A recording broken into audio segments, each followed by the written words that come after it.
Tu.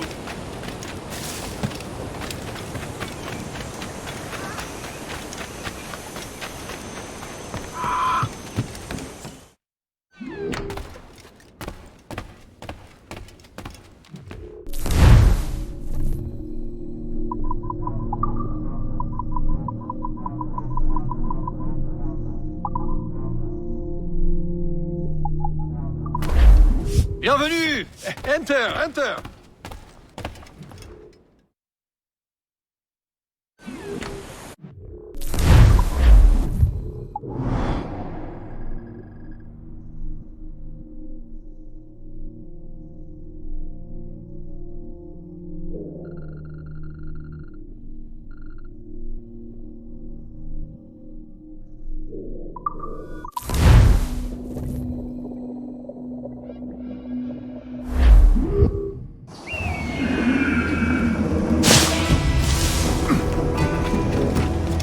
When you ask so nice.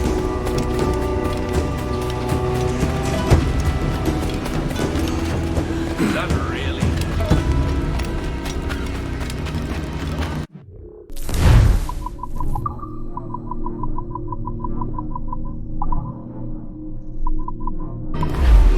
All right, più tardi.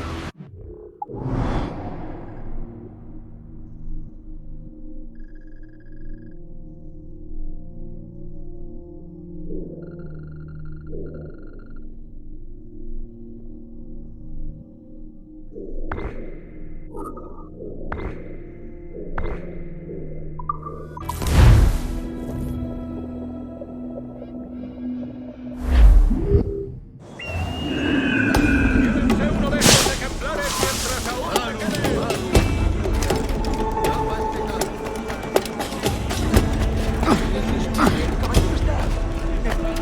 ¿Es un tipo?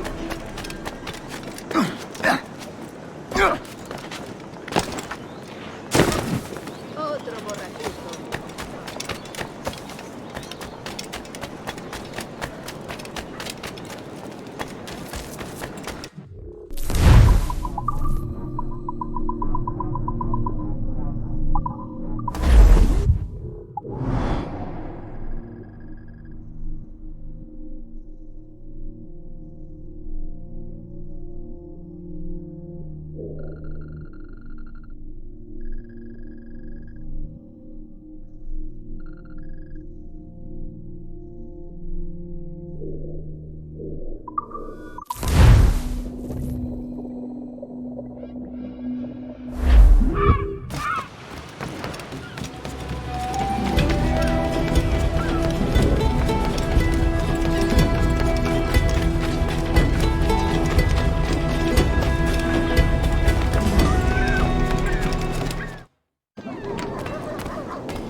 All right, più tardi.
dans un monde où les pirates règnent sur les mers.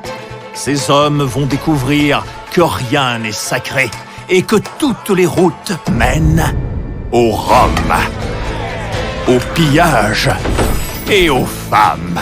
Oh là, mes jolis! Cet été, Abstergo Entertainment vous fait grimper à bord pour l'aventure de votre vie. Alors, affûtez vos sabres, faites briller vos crochets et embarquez avec les diables des Caraïbes. Une expérience virtuelle bientôt disponible.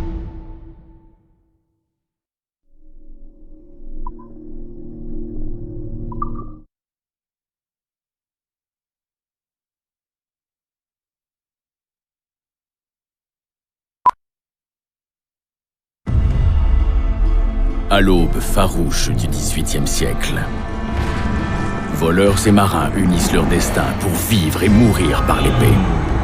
Sans loi, sans Dieu et sans peur, ils ne connaissent que la trahison, la mutinerie, la cruauté et la débauche. Les plages dorées regorgent de butin. Risquerez-vous votre vie et votre âme pour affronter ces pirates de cauchemar? Benjamin Hornigold, Calico Jack, Charles Vane et Barbe Noire.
We are attempting to synchronize the DDS system. This will only take a moment.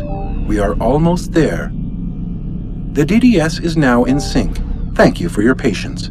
We hope you enjoy your experience. Rudolf II invited many notable figures to his court, making Prague the center of European culture. Among them were Englishman Edward Kelly and his stepdaughter Elizabeth Jane Weston.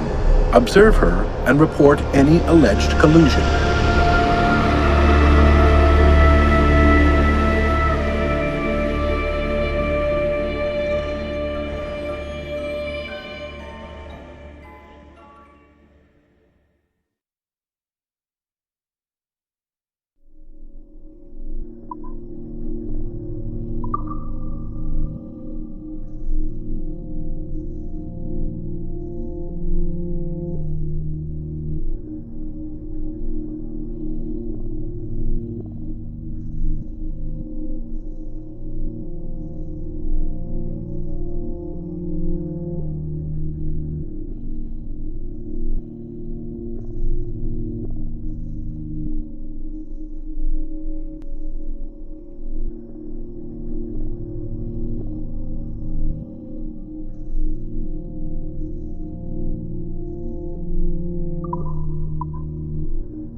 February 12, 1981.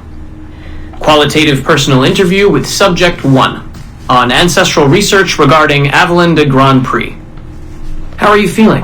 Any side effects? Not really. Aside from the headaches. They've been worse since I started staying in longer. But I don't want to stop. I like her. I want to know what she does next. What's it like? Reliving her memories. So different. The Animus, I mean. The past.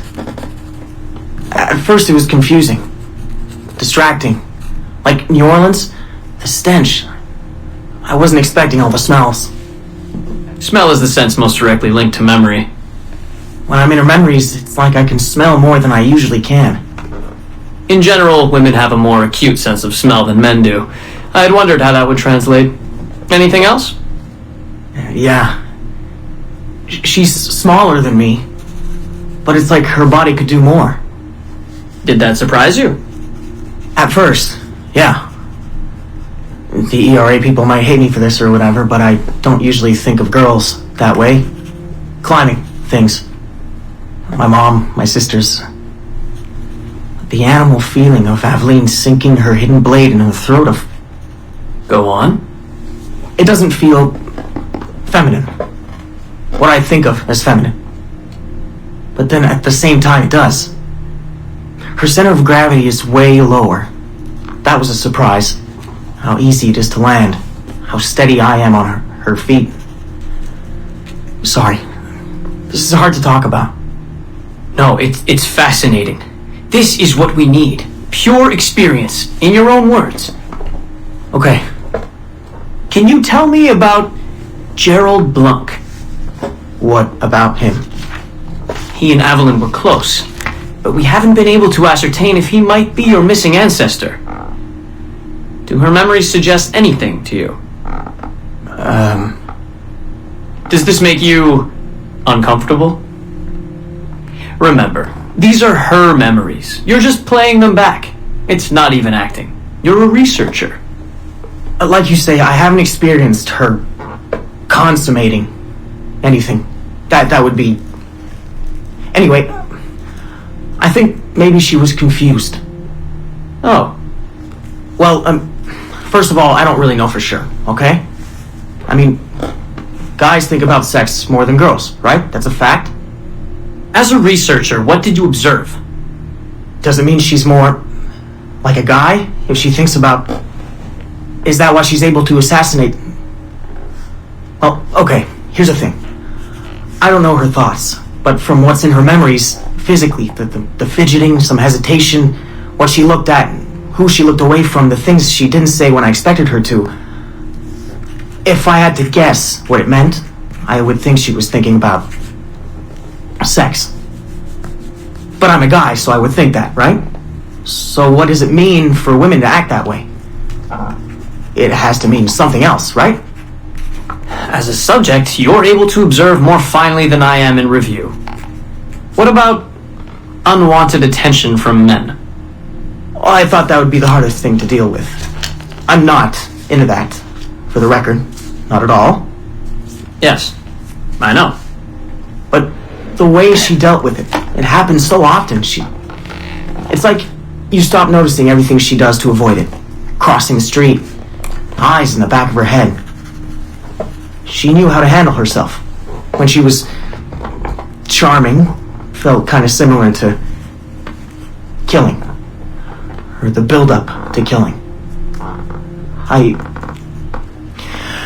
Can we take a break, Mr. Vidic? Of course.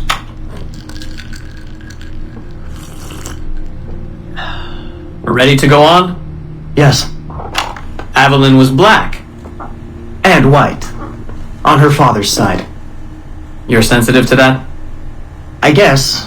I mean, I'm white. Aveline looks black, so that's different.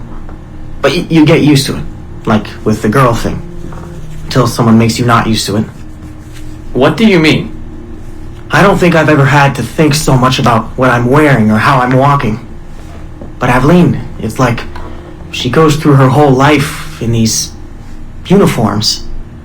People expect her to behave in a certain way. Definitely. Sometimes I worry I'll slip up and play too relaxed at the warehouse and, I don't know, blow her cover. You can't blow her cover. I know. I'm just replaying the memories. I can't change them, I know. But I see it, right? It's a risk. It's... Stressful? Yes. It's best when she goes out as an assassin. On the roofs or in the bayou. I think she was more relaxed that way. Can you imagine? You're only relaxed when you're going to kill someone. Let's stick to memories rather than imagination. What about the slaves? They're kind of just... everywhere. I mean, that sounds bad. Slavery is bad, but no one's acting like slavery's bad. It's fun when she frees slaves. Is it supposed to be fun? We're not looking for supposed to. Focus on what it is.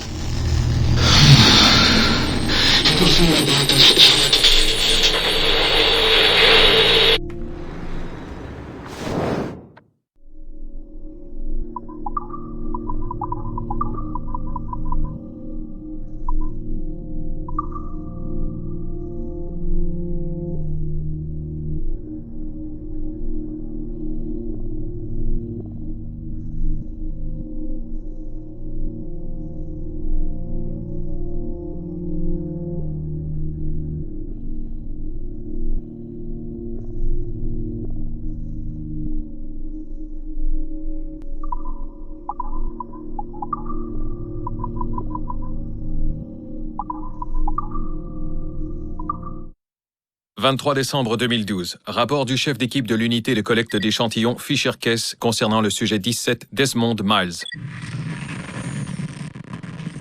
Le sujet était décédé et laissé sans surveillance. L'heure de la mort a été estimée à 0h07. Les conditions étaient favorables à une récupération d'échantillons d'ADN. Les interférences identifiées dans la crypte ont causé quelques inquiétudes, mais grâce au talent de l'équipe, nous sommes parvenus à récupérer des données exploitables. J'ai récupéré le sac à dos du sujet et en ai extrait un certain nombre d'objets présentant un intérêt en vue d'une analyse détaillée.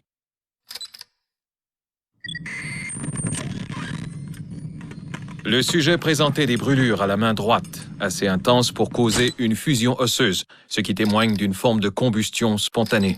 Jusque-là, nous n'avions jamais rien vu de tel. La tête, le cou et le torse étaient en bon état.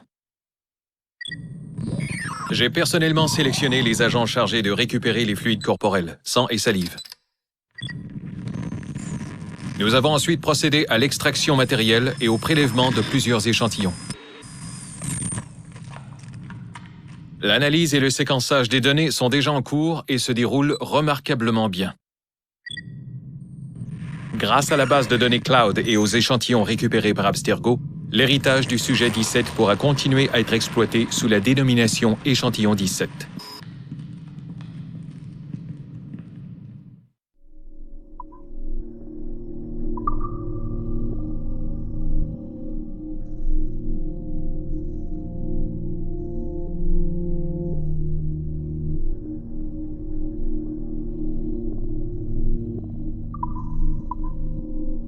Ok. J'espère que ça marche. Je crois que j'ai jamais rien enregistré sur ce téléphone. Salut, Pa. Alors, on est tous à New York, au motel. Enfin, dans le Queens, à Astoria, près de la ligne NQ. Rebecca est partie chercher des piles pour un machin. Et Sean est dans sa chambre, à faire ce qu'il fait d'habitude. Et toi, t'es sorti chercher à bouffer. Et puis moi, je suis censé me préparer à m'infiltrer dans des bureaux du quartier des affaires.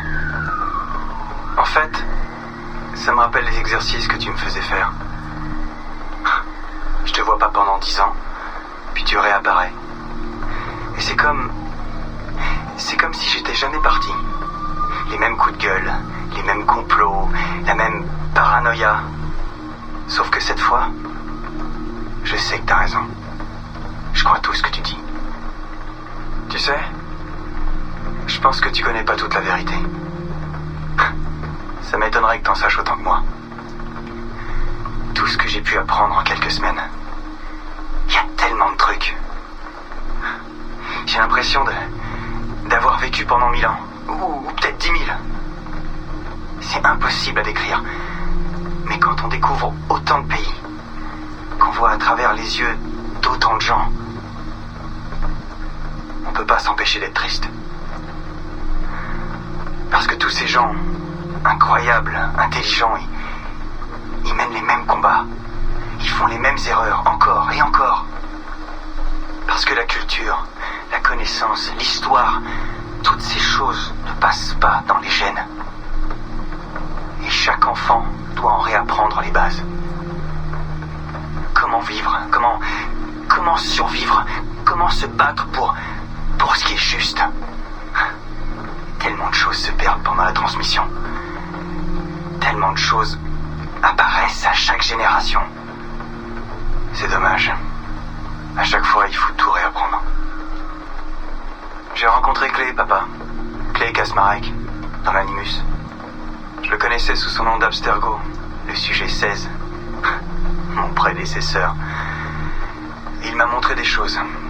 Il me les a transmises. Juste avant de mourir. Ou être effacé, je sais plus. Tout ce qu'il a appris. Tout ce qu'il a vu, bon Dieu. Comment je pourrais te dire ça? Je crois que c'est toi qui l'as formé après mon départ. Il avait vraiment beaucoup d'admiration pour toi. Maintenant qu'il m'a ouvert les yeux, je crois que je comprends pourquoi. Je suis content qu'il était un peu auprès de toi. Même si j'étais pas là. Les choses qu'il m'a montrées. Des trucs incroyables. Et j'ai... Merde. Attends, j'en ai pour une seconde.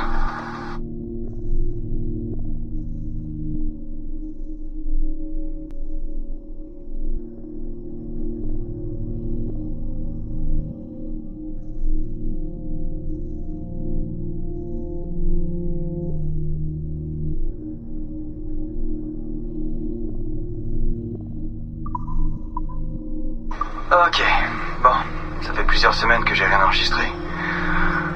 Désolé. Bien sûr, ça doit faire que quelques secondes pour toi. Juste un peu plus loin dans la playlist. Enfin, bon. Ok, bon, ça fait plusieurs semaines que j'ai rien enregistré. Désolé. Bien sûr, ça doit faire que quelques secondes pour toi. Juste un peu plus loin dans la playlist. Enfin, bon. Je te parlais de Clay, de Kasmarek, le sujet 16.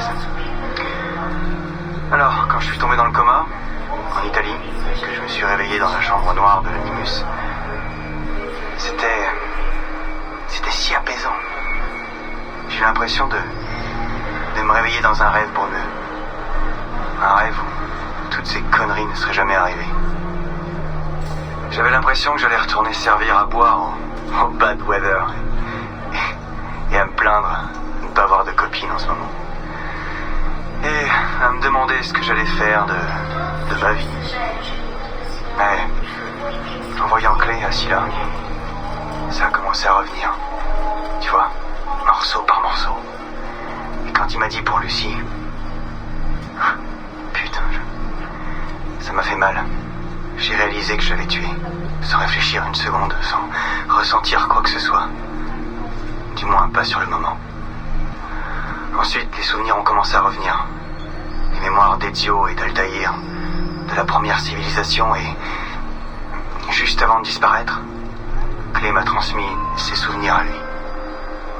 Il m'a montré tout ce qu'il avait vu et vécu. Et ça a été bref, mais j'ai du mal à l'encaisser. Je sais pas comment l'expliquer. Il a entrevu Adam et Ève. Il les a vus fuir l'esclavage. Il a vu toute la guerre entre la première civilisation et les humains. Il a vu Minerve et Junon et Tinia essayant de mettre au point leurs calculs. Enfin, c'est le nom qu'il leur donnait. Ils avaient des outils. Des machines incroyablement puissantes, capables de prédire les avenirs potentiels. Pas ce qui allait se passer, mais ce qui pouvait se passer. Des probabilités. Et ils ont consacré beaucoup d'énergie à essayer de découvrir quel était le scénario le plus probable pour l'avenir. leur et le nôtre. Et à la fin, je crois qu'ils ont découvert que j'étais le candidat le plus propice. Un mec appelé Desmond, vivant au début du XXIe siècle de notre ère. Mais est-ce que ce Desmond était le bon? Parce que tu vois, les probabilités, c'est un vrai sac de nœuds. Un arbre avec des embranchements partout. De quelle version de moi avait-il vraiment besoin? Le Desmond qui se mariait jeune et faisait un gamin? Celui qui restait célibataire à New York? Ou celui qui partait devenir serveur à San Francisco? Peut-être que c'était le Desmond qui bossait dans un atelier de carrosserie de Chicago?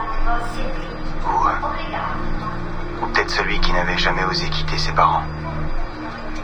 Pour la première civilisation, les choix étaient innombrables. Et à la fin, le petit vénard, ça a été moi. Je suis le Desmond que tous leurs savants calculs ont désigné. Celui à qui ils ont laissé des messages. Et j'imagine qu'il faut que je vive avec cet honneur. Tu parles d'un honneur. Je suis crevé, alors je continuerai plus tard. Ciao. Salut, Pa. Tu sais, c'est marrant, j'ai un souvenir de toi qui arrête pas de me revenir. Et j'y pense tout le temps quand je travaille ou avant d'aller me coucher. Parce que, en fait, il me calme, je crois. Je devais avoir 14 ans à l'époque. T'essayais de m'apprendre à marcher sans faire de bruit. Tu te souviens? Tu m'apprenais à contrôler les sons que je faisais quand je me déplaçais. Je comprends ces choses maintenant. Mais à l'époque, je dois dire que je te prenais vraiment pour un chieur. Alors, ouais, je me souviens. Tu m'as dit que tu allais remonter dans ta chambre et t'asseoir dos à la porte pour lire un livre. Et il fallait que j'attende au moins un quart d'heure avant de monter et te taper sur l'épaule sans que tu m'aies entendu. Je me souviens même du livre que tu lisais, celui du capitaine Johnson. Et tu m'as dit que si je me plantais, je devrais recommencer. Alors t'es monté. Et j'ai attendu. Attendu. Il m'a fallu 4 heures avant de me décider. Et même après tout ce temps, ça m'a pris 20 minutes rien que pour rejoindre le pied de l'escalier. Et une demi-heure pour monter. Et ensuite, 10 minutes pour parcourir le couloir et arriver devant ta porte.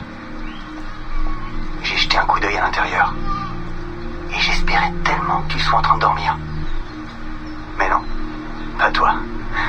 T'étais toujours en train de lire. J'ai failli me chier dessus. Mais 10 minutes plus tard, j'étais plus qu'à 1,50 m de toi. Et là, au moment où je posais le pied par terre, je t'ai vu bouger. C'était presque imperceptible. Mais t'avais bougé.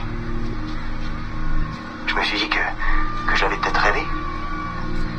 Mais je savais que tu m'avais entendu. Et toi, t'as rien dit. T'as simplement regardé ta montre, attrapé ton verre, puis une gorgée, et repris ta lecture. Mais je savais que je m'étais planté. Toi, t'as pas dit un mot. J'ai pas compris pourquoi. Ensuite, j'ai tendu le bras. Je t'ai tapé sur l'épaule. Et toi, tu t'es retourné. Et alors, t'as dit « Oh, magnifique !» Et tu m'as pris dans tes bras. Et t'as rien dit. Mais j'étais tellement furieux, papa. J'avais envie de te gueuler dessus. J'avais foiré mon coup. Et tu le savais parfaitement. Mais t'as rien dit. Et je t'en ai voulu. Pendant des semaines. Je te trouvais condescendant envers moi.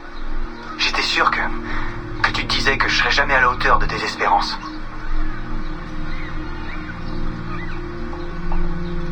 Mais il y a quelques années, j'ai fini par comprendre. T'as regardé ta montre. C'était ça l'indice, hein? Tu m'as laissé gagner parce que j'avais fait preuve de patience. Et que ça t'avait impressionné. Tu sais, je crois qu'à cet instant, tu t'es dit qu'il valait mieux être mon père que mon mentor. J'en sais rien. Peut-être qu'à tes yeux, c'est la même chose. Mais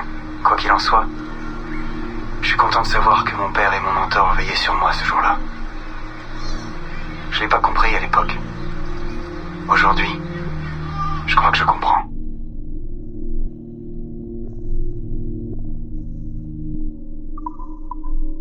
Cette fois, ça va être court, papa. Un truc pour te souvenir de moi si ça partait en vrille. Si je sors pas vivant du temple aujourd'hui. J'essaie vraiment de rester optimiste, mais j'y arrive pas. Je crois que le temps passé dans les mémoires de Connor m'a rendu anxieux. Son histoire est tellement tragique, à plein de niveaux. Mais il n'a jamais perdu espoir, même quand il n'avait plus la foi en ses semblables. Je suis obligé de croire qu'on fait ce qu'il faut, que je vais pouvoir arrêter cette catastrophe. Je sais. Je veux dire, la technologie est là, à attendre que je l'utilise. Je suis la dernière pièce du puzzle. Il y a quelque chose dans mes gènes ou dans mes mémoires, un ultime fragment de code qui va tout déclencher. C'est pour ça que je suis là. C'est pour ça qu'on m'a amené ici. Seulement, je sais pas ce que je vais devoir donner en échange. Ma santé mentale, ma vie. J'ai aucun moyen de le savoir. Mais je sais une chose. Notre lutte contre les Templiers ne s'arrêtera pas là. Quoi que puisse abriter ce temple, c'est pas terminé. Ce n'est qu'un nouveau chapitre de cette histoire sans fin. Et ce sera à toi, et à maman, à Rebecca et à Sean, de continuer à tourner les pages. Tu sais, j'arrête pas de penser à un truc qu'a dit Orson Welles un jour. C'est quoi déjà? Si vous voulez une fin heureuse, tout dépend du point où vous arrêtez de raconter l'histoire. Alors, peut-être que c'est ça la réponse. Peut-être que c'est ça qui permet aux gens de continuer à avancer. Si jamais ça tourne mal là-bas, papa, s'il m'arrive quelque chose, quand tu raconteras mon histoire dans quelques années, raconte aux gens que je me suis perdu, mais que j'ai retrouvé mon chemin juste à temps pour sauver le monde. Et arrête-toi là. Comme ça, ils garderont tous le sourire. Au revoir, papa. Dis bonjour à maman pour moi. Dis-lui que je l'aime, d'accord? Dis-lui que je vous aime tous les deux. Je vous aime tous les deux.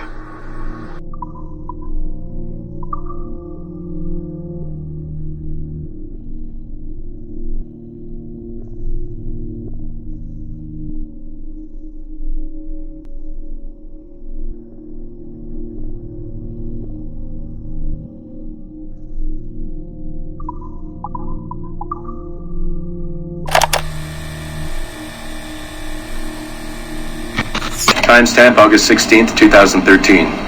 The following audio clips were selected from over 160 hours of reel-to-reel tape found in the residence of the late Dr. Warren Vidic following his murder in December 2012.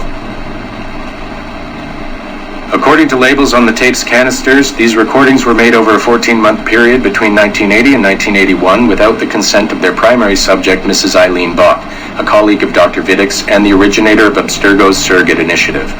Mrs. Bach is now deceased. It should be stated unequivocally that Dr. Vidic made these recordings illegally and of his own volition using wiretaps and hidden microphones. Abstergo Industries had no knowledge of his actions and disavows any responsibility for them. And we're live. Capacitors at full. Ease the signal in. A little more. You feel anything? Don't be timid. Double it. No, we're taking it easy. 20%. 30. Eileen, go easy. We're 6 past yesterday. And boost the inputs. Too risky. Not if we split the I/O signals. 25%. Ease up. Oh, okay. There. I see something. What is it? Mein Gott. I hear talking. You're okay? Ja, ich höre Stimmen. It's German. Mein Name ist Miriam Kurz. I see a light. It's cold. Ich werde nichts sagen. There's a man with me. Mehr werde ich nicht sagen. Keep an eye on our vitals. Mein Name ist Miriam Kurz und ich bin eine Navajo. Des Hitlers Zwang, der macht uns klein. Doch liegen wir in Ketten. Doch einmal werden wir wieder frei. Wir werden die Ketten schon brechen. Eileen? Denn unsere Fäuste, die sind hart, ja. Und die Messer sitzen lose. Für die Freiheit der Jugend kämpfen Navajos. Switch off! Powering down. Kämpft Navajos! Get her out of there! Oxygen! From the valve. No. No, Satish, I'm fine, really. Quit the heroics. Just breathe. Better? Yes, thank you. Did we get something? It'll take a while to parse. What did you see? It wasn't just seeing. It was feeling. Being. I was scared. You were shouting in German? I think I was in Germany. I was in Germany, Satish.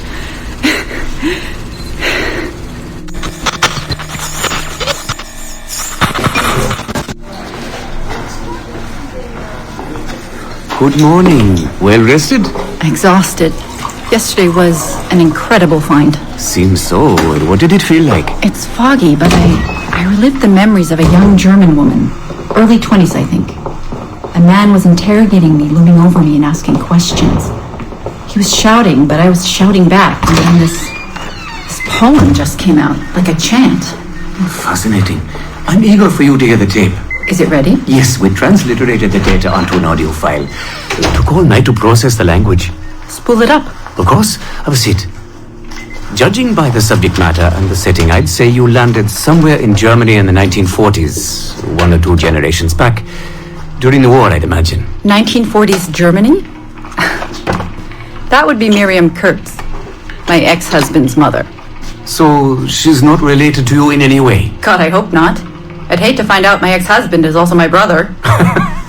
Well, if it was Miriam Kurtz, then we hit a home run. You tapped into someone else's bloodline entirely. Should we celebrate? We'll listen first. Surrogate Initiative, Test Session 23, July 29th, 1980. Host, Eileen Bach.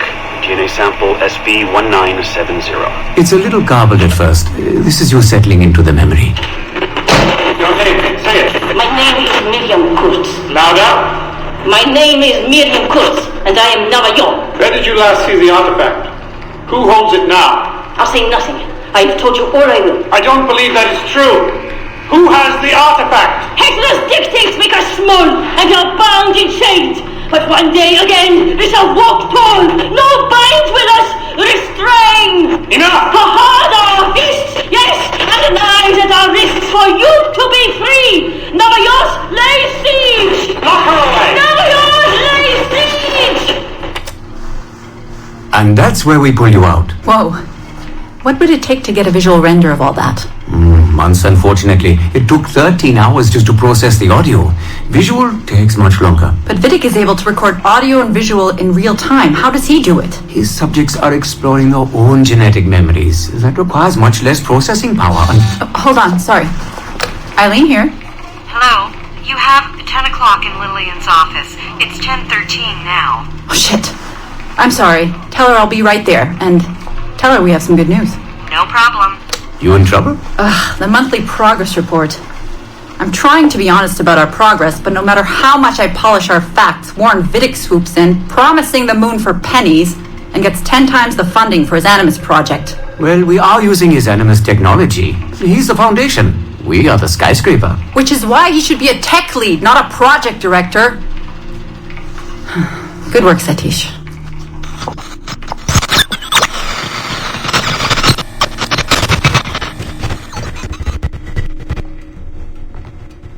It's incredible footage, really. Clear and vivid. And the subject was synced for a full 62 minutes.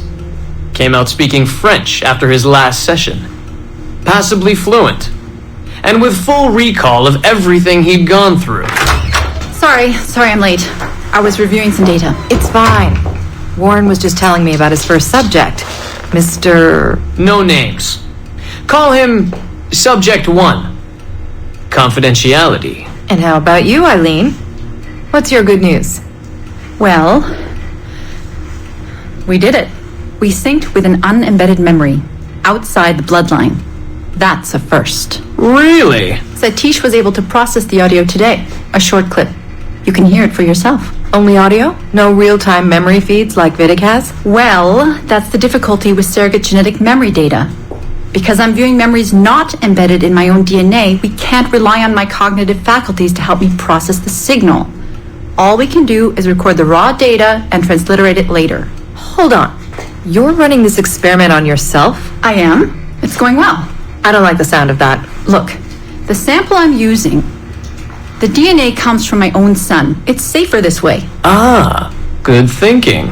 50% of my son's DNA is also mine, which reduces the danger by a huge margin. Meaning, I can now explore the memories of people who aren't directly related to me on his father's side. But for brief periods of time, I imagine. Right. Just a minute or two so far, but we're getting there. Come by the lab and listen for yourself. I will, when I have a moment. Unfortunately, work beckons. Ladies? That man is colder than a San Francisco summer. Stay focused, Eileen. You both have important work to do. Obviously. But my work requires his animus technology. I feel a little caged in. That's collaboration, Eileen. It's how science works. I shouldn't have to remind you. I know. I'm just tired. Stop by and see us today. We have a lot to share. If not today, then this week sometime. Thank you.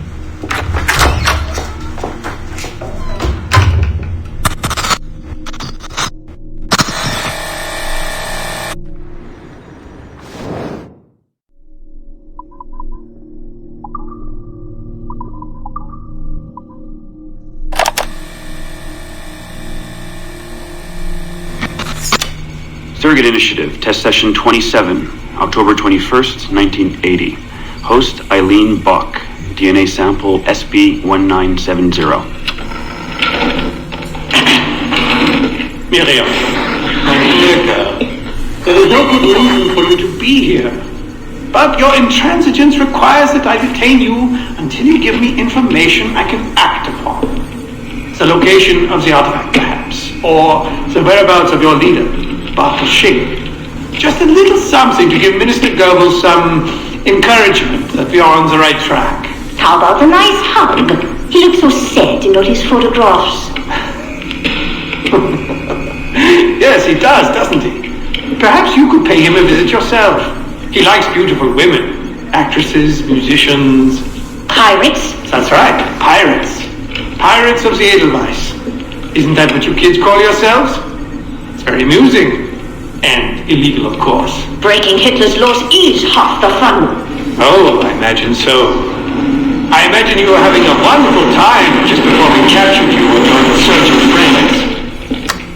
And that's the end of it. Damn it. Why can't we sustain the signal for more than just a few minutes? I need to relax. That's not the issue. This is dangerous work. These memories aren't in your bloodline. That's why it's not holding. There's got to be a solution. Any idea what they mean by the artifact? I've heard it a few times now. Not sure. I don't think Miriam knew either. Not much comes into her mind when she asks about it. But she's protecting the other members of her group, the Edelweiss Pirates or something? Yeah. Bartol Schink. Have we looked him up? No, we can. We should. Put your intern on it. Right. High priority. Yeah. This isn't getting any easier. Jesus.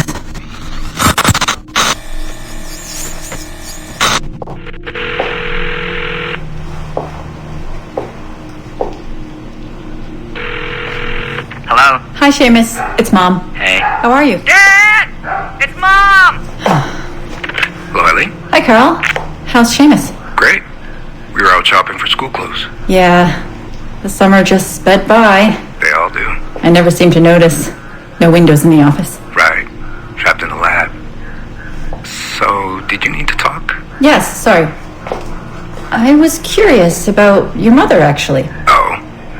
Okay. How much did she talk about the war when you were growing up? Not often. Bits and pieces. Why? I was doing some research last week about World War II, and something came up about the Edelweiss pirates, or the Navajos, and your mother's name popped up. Really? That's an odd coincidence. Does any of that ring a bell? Yeah. Mom ran with that group while the war was on. There were a group of kids who wanted to avoid the Hitler Youth programs, but in later years they escalated their activities to, bigger ideas like vandalism and sabotage. But why Navajos and pirates? Just some of the names they used. Navajos, Edelweiss pirates, you know, kids. There were little pins, little white flowers. I may still have hers. That's interesting. And this is for work? Researching my mother? Not exactly, but... Sorry, I can't talk about it. Right. You never could. Hey, don't. I didn't mean to be flippant. No. Don't mind me. All for the greater good. I like to think so.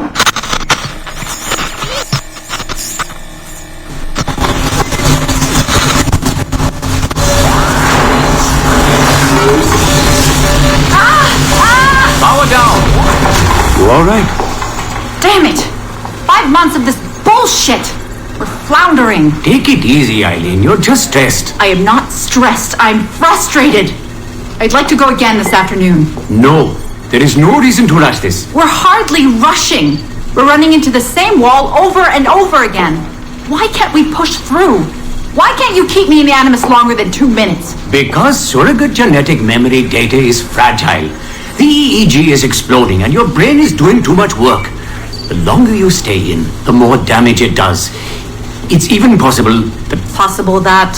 It's possible the memories we're digging into could eventually overwrite your own. Like information on a tape drive. There's just not enough space in your head to do both. Here I come to save the day! Good afternoon, all. Did you invite him? No. But you did. Remember? That was months ago, Warren. What do you need? I wanted to stop by. Check on your progress. Well, apparently it's still too dangerous to keep me under for more than a few minutes. I always suspected that would be your biggest hurdle. The genetic memory sequencing is the easy part, if time-consuming. But the replay, that's something else. Yes? Let's think this through. My subjects are diving into their own genetic memories, so the information is already encoded in their heads. Which means the Animus has less work to do. Less computing, less parsing. Right. So to get your surrogate data working, to let people experience foreign memories, it'll take a hell of a lot more processing power than anyone has. Even Abstergo Industries. Ideally, we'd like to build an external processor that mirrors as many brain functions as possible. Something to handle the calculations. But the cost and upkeep of that would be... astronomical. Let me see what I can do. I have some sway with Lillian. We won't build Rome in a day, but if we focus on the pretty buildings first, maybe we'll achieve something. Thank you, Warren. Till next, folks.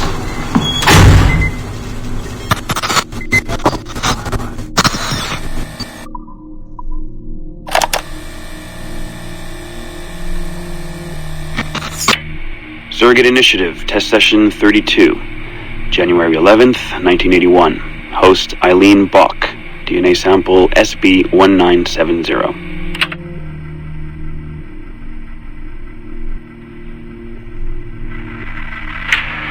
Miriam? Miriam, is that you? Are you in here? Bartle! Oh, thank God you're safe. You've been very sick. Bartle! How did they find you? Oh, Jesus. What would they do to you? Has they hurt you? That's all. I told them nothing. All they do every day is ask about you and that artifact. But I didn't tell them anything. Nothing. I know you didn't, Miriam. But how are you? You aren't hurt? Not badly, no. I'm fine. Good. We need to get the message out to Oscar. Somehow. We need to tell him where... Very interesting footage, Eileen. This is Germany, you said, World War II? Most of the memories I've been able to access come from a period where Miriam was imprisoned by Nazis in Cologne. Miriam. Is she still alive? No, she was my ex-husband's mother. She passed away about 5 years ago. Well, she was spirited. An impressive lady. Definitely. And the man, Bartle. He made reference to an artifact. Any idea what that is? My team is looking into that, but it's not our first priority. We still need... It is now. Really? You must have other recordings of this woman. Are there any other mentions of this artifact I should know about? Half a dozen or so, yes. What's this about? You have questions, I understand that. I don't have answers for you. Not right now, but I do have money. And if you get me those recordings and bring me any other artifact references you find, then I will triple your operating budget for as long as I can. Triple my budget? My God, what is this? 9 a.m. Monday morning, my office. We have a lot to discuss. But Lillian, I don't... Have a good weekend, Mrs. Bach. Fantastic work.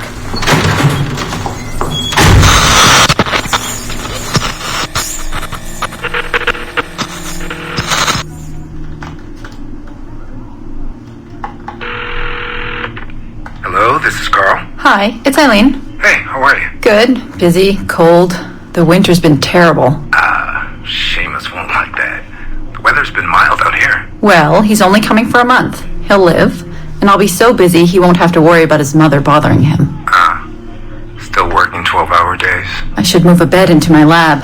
Look, if you're too busy, Seamus can stay with me. No, I want to see him. We'll have fun. You're not too busy to be a mom and a genius. Of course not. His flight lands at 8:15 p.m. tomorrow night. You'll be there? Of course. 8:15. p.m. Let him know you'll be there. Thanks, Carl. I need to run. I'm sorry. Take care. You too.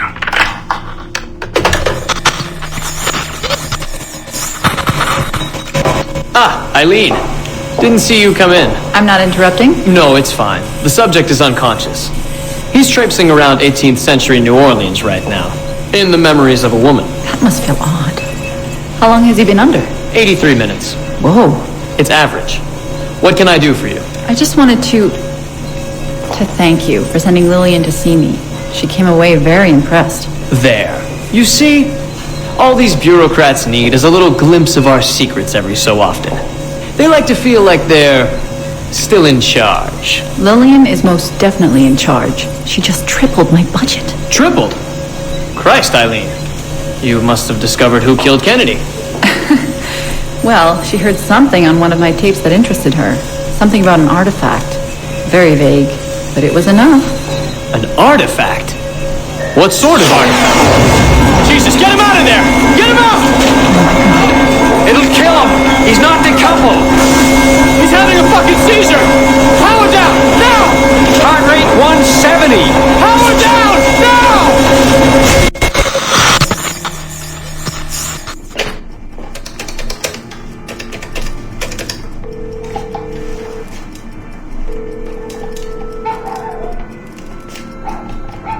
Eileen, Warren here. I was all ready to apologize for the late call, but you seem to be away. Maybe with your son. Listen. Since the unfortunate incident with Subject 1, there's been a lot of dire talk around the office about my Animus project. About shutting it down. About it being unsafe. Typical top brass bullshit. And if they shut me down, then your surrogate initiative goes away too. I'm sure you're already well aware of that. Well, let me be the first to reassure you. This will not happen. I will not let them take this from me. From us. I will not let one death of an undiagnosed epileptic, I should add. I will not let this destroy the decades of incredible research done by our predecessors. And the 5 years I've spent perfecting the Animus. There's still more work to be done. And countless rewards to be reaped. So I wanted you to be the first to know. I have decided to volunteer myself as my second subject. I am convinced that the Animus is perfectly safe, provided I stay within the boundaries of my own ancestral bloodline. Next week I plan to prove this by staying a full 4 hours in the Animus. I would be grateful if you and your team would monitor my progress. And after this necessary but ridiculous proof of concept, I give you my word that I will work closely with you to solve your outstanding problems. Your surrogate initiative is a bold idea, and I do believe it is the future of the Animus project. But while we have the Animus itself, I do not want to waste precious opportunities to prove its safety. I'll see you in the office on Monday. Goodbye.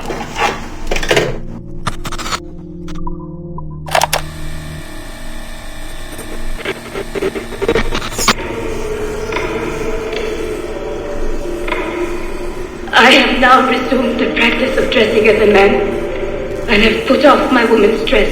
Why did you take it? Who made you take it? I took it of my own free will, with no constraint. I prefer a man's dress to a woman's. You made an oath, Jade. You swore to never again dress as a man.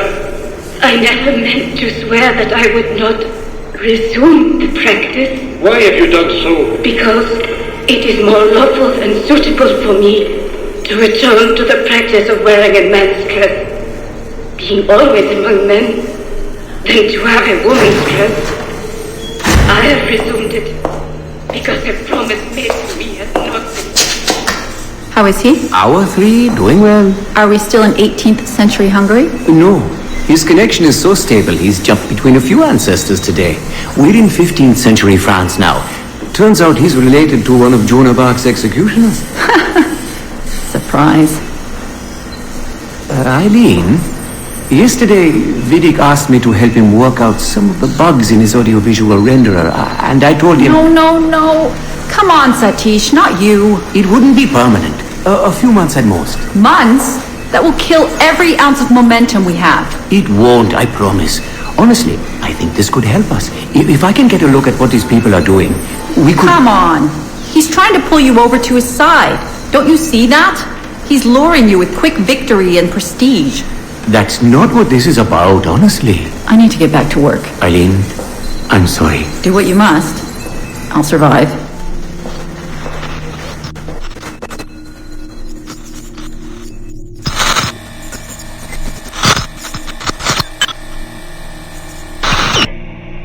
Surrogate Initiative, Test Session 32, April 2nd, 1981. Host Eileen Bach, DNA sample SB1970. Miriam, are you awake? What? Miriam, they're coming for me. Oh, is it guards? I see them from my window, amassing in the courtyard. My time is up. Basil, don't say this. You don't know that. Forgive me for this, Miriam. But I must tell you something. The artifact. We have it.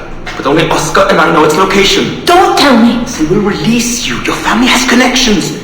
You must take the artifact and bring it to the assassins in Paris. Please don't. I don't want to know. It's safer if I don't. Hush now. If I die, knowledge of its location dies with me.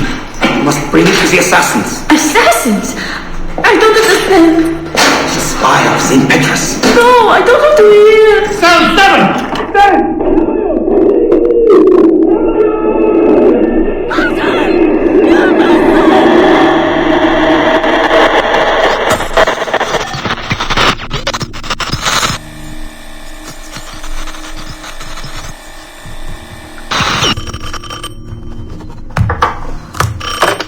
Hello? Eileen, hi. It's Carl. Carl, I know it's you. Sorry, you just sound exhausted. Did I wake you? No, I've just been busy. It sounds like it. I'm just a little tired, that's all. No, I mean, your project sounds fascinating. Your colleague, Dr. Warren Vidic, he called me recently and he told me what you've been up to. He what? Warren? Yeah, he told us about your research, memories, ancestry, all of that. He even asked if we'd be willing to come in and... No! Jesus, no! What the hell is he doing? Eileen, it's okay. We signed some papers, non-disclosure stuff. No! He's trying to fuck me over! Damn it! Eileen, we just talked about my mother, just like you and I did. World War II. That's all. It's the artifact. The what? Carl, if he calls you again, you tell him you work through me, okay?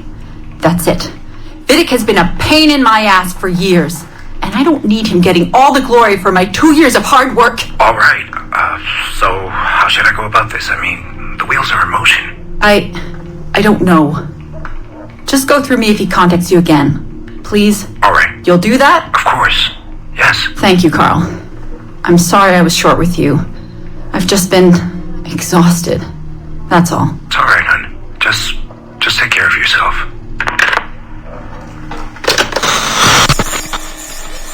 Morning, Eileen. We're almost ready. Just a few more adjustments. Okay. I had the team do some research on this artifact we've been chasing, and it appears the Third Reich actually found something matching its description sometime in 1940. Eileen, are you all right? Sorry, yeah. I'm fine. Just a little scattered. Biddick called my ex-husband last night. He wants to put him in the Animus. To find the artifact before us? Exactly. Well, it would be fast using Biddick's Animus. And maybe that would get us back to our original work. Satish, if we let that happen, then all our money dries up. Lillian is paying for us to find the artifact, not improve our methods. Do you understand? Right, of course. I'm sorry. Let's just burn those bridges when we cross them. Are we ready? Yes, just a few more adjustments and you're in. I made a small change to the genetic input modulator. I'm hoping that buys us a few more minutes. Even a few seconds would be nice. I'm ready. All right, settle in.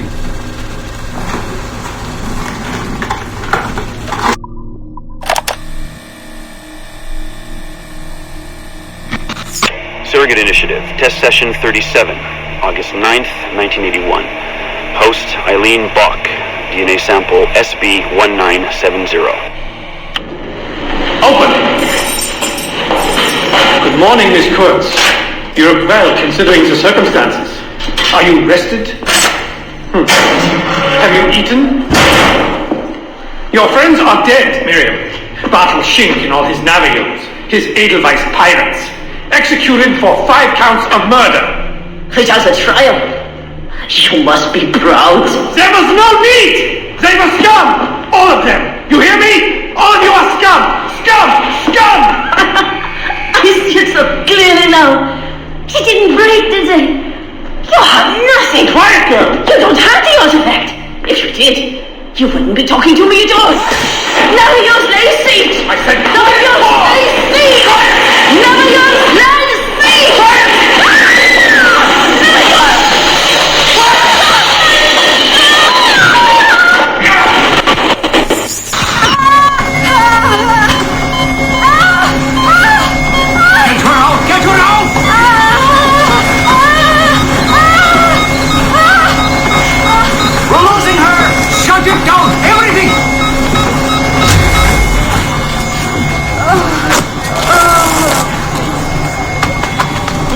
Eileen, open your eyes. Can you hear me? Eileen! Eileen! Power's off! Get the position in here! Step aside, son! Eileen, talk to me. Can you open your eyes? Clear! Oh, God. No response.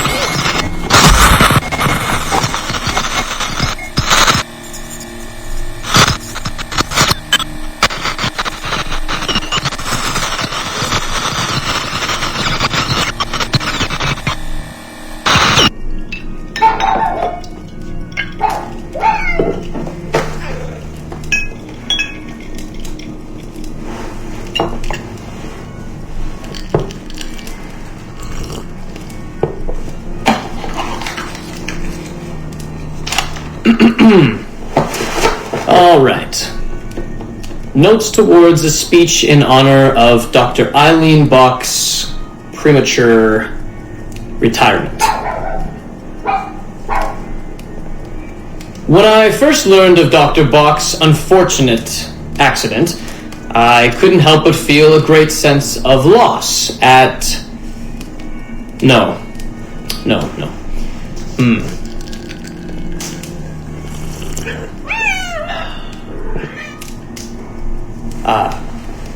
Dr. Eileen Bach has and always will be a friend and colleague. When I first learned of her unfortunate accident, I was shocked, of course. To see any friend injured in such a way is deeply upsetting. And to further learn that her injuries were severe enough to force a premature conclusion to her brilliant career, well, I would not wish that fate on anyone. But if there is any solace to be found in her accident, it may be this: that she was injured in service of her research, in service of work that she cherished most dearly. And it is thanks to her, it is due to her diligence, that some of the mysteries of genetic memory have been further illuminated. And while it is true that work on her project, the Surrogate Initiative, as she called it, has been temporarily halted, the copious amount of work she has done over the past 3 years has been incredibly valuable. So while her work has been suspended for the time being, her legacy will most certainly live on.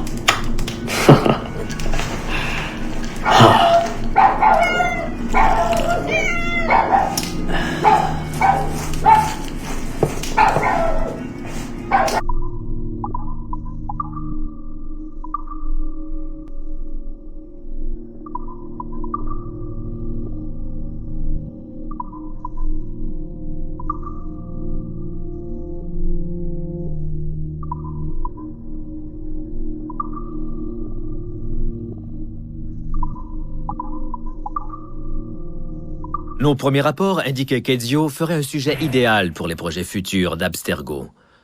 Son charisme, son magnétisme sexuel et son humour tranchant posaient les fondations d'une vraie figure de chef. Cependant, sa corruption aux mains de la confrérie des assassins l'en a privé pour le propulser dans une spirale de vengeance. Ezio a trop souvent fait preuve d'une tolérance toute passive pour le mal. Ezio témoigne également des pires contradictions. Il prône la libre pensée, mais parcourt le monde afin de répandre son credo corrompu, comme auprès de cette chinoise influençable. Remarquez également ses gestes qui trahissent la profonde débauche qui n'a cessé de l'habiter. Toute la personnalité d'Ezio repose sur la démagogie. Il prétend que sa philosophie est fondée sur l'amour, alors que la violence et la coercition sont ses principaux leviers. Nous en sommes donc arrivés à la conclusion qu'Ezio Auditore da Firenze présentait trop de risques pour figurer dans notre catalogue. Les premiers comptes rendus relatifs à Aveline de Grandpré nous ont conduit à penser qu'elle serait trop impulsive et controversée pour plaire à un large public. Les mémoires de son adolescence montrent qu'elle a subi un lavage de cerveau et a été formée à tuer les opposants politiques de son mentor, Agathé, un homme jugé très instable. Qui plus est, Aveline a passé un temps considérable dans les bayous de Louisiane, à frayer avec des contrebandiers de la pire espèce. Oh, I try never to think. Selon nous, cela pouvait réduire son attrait auprès du public féminin, qui est désormais proche de 50%. Mais en mûrissant, un nouvel aspect de la personnalité d'Aveline est apparu, celui d'une femme éduquée, pleine d'assurance, de compassion. Aveline s'est tournée vers un nouveau mentor, sa belle-mère, Madeleine de Lille, une femme qui a lutté sans relâche pour promouvoir les droits des esclaves. Thank you, Madeleine. Par le biais d'un nouveau montage mettant en avant cette relation, nous pensons qu'Aveline répondra largement à nos besoins.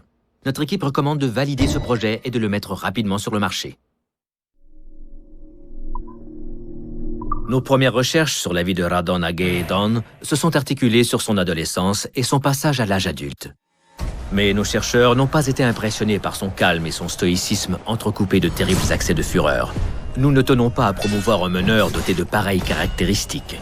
Nous nous sommes alors penchés sur sa petite enfance, dans l'espoir que le théâtre de l'Amérique précoloniale présente un certain potentiel. On peut constater ici tout le charme naïf et l'innocence de ce jeune garçon. Mais nos chercheurs ont découvert que l'histoire de ce jeune homme pose des problèmes tout aussi majeurs, à commencer par l'omniprésence de la culture mohawk, qui biaise la narration de la véritable histoire de l'Amérique. Sans compter que la langue mohawk sera certainement un écueil pour la majeure partie du public. Même si l'enfance de Radon Gaedon présente de l'intérêt chez les spectateurs les plus éduqués, nous pensons néanmoins que son histoire manque d'attrait pour le grand public, car le sujet demeure trop étranger pour toute identification. Notre équipe recommande de ne pas l'exploiter.